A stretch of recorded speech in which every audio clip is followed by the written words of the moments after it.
সুস্থ একটা মানুষ তারেক রহমান, যার সঙ্গে আমরা জেল খেটেছি।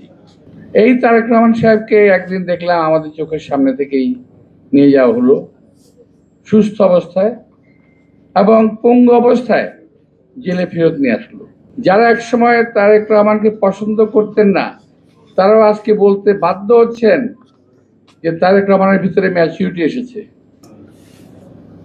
আমাদের নেতা তারেক রহমান আজকে দীর্ঘদিন নির্বাসনে আছেন। উনি কিন্তু লন্ডনে বেড়াতে যান নাই, এই কথা আপনাদের নিশ্চয়ই মনে আছে। সাংবাদিক ভাই যারা ছোট ছিলেন, এত বছরে তো অনেক সময় পার হয়ে গেছে, উনি কিন্তু লন্ডনে প্লেজার ট্রিপে যান নাই, বেড়াতেও যান নাই।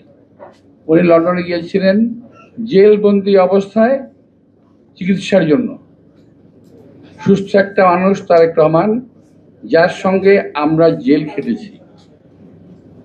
এই চকবাজার জেলে আমরা একসঙ্গে ছিলাম। আমাদের অ্যাক্টিং চেয়ারম্যান, বর্তমান অ্যাক্টিং চেয়ারম্যান তারেক রহমান সাহেব, উনি হসপিটালে ছিলেন।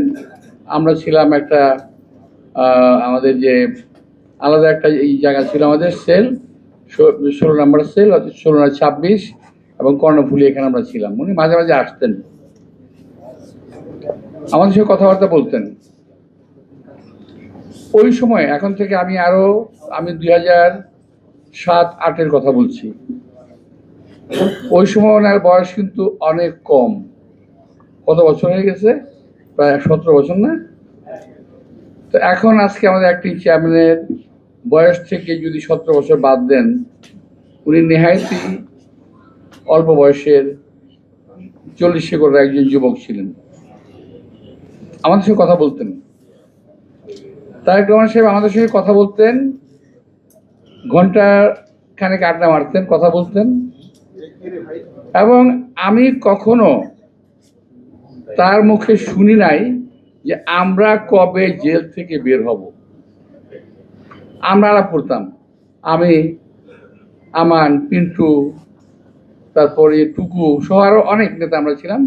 আমরা প্রায় মন খারাপ থাকতো, কবে জেল থেকে বেরোবো, আমরা কি বেরোতে পারবো, কিংবা কবে জেল থেকে বেরোবো।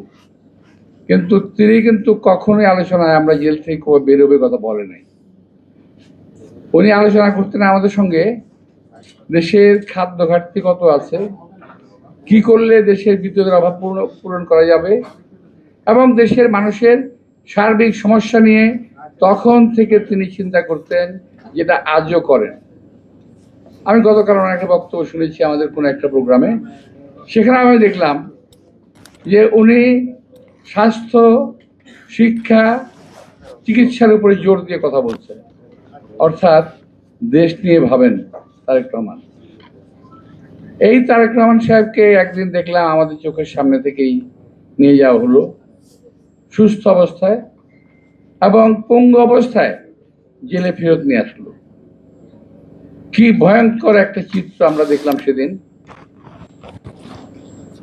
আমরা পরে জানলাম তাকে উপর থেকে ফেলে দেওয়া হয়েছিল। তারপর কি জানি বলে, কি একটা চেয়ার ঘুরে, যেটা অনেক স্পিনিং চেয়ার, এই স্পিনিং চেয়ারে তাকে বসিয়ে স্পিন করা হয়েছে, এবং তাকে হত্যা করার কিংবা পঙ্গু করার এমন কোনো প্রচেষ্টা নাই যেটা ওই সরকার তখন করে নাই। সবই করেছে তারেক রহমানকে শেষ করার জন্য।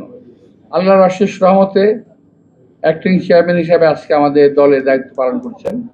এবং আমি বলবো যে আমরা এখন থেকে 20 বছর আগে ওনাকে যা দেখেছি, 20 বছর পর আজকে দেখছি অনেক তফাৎ।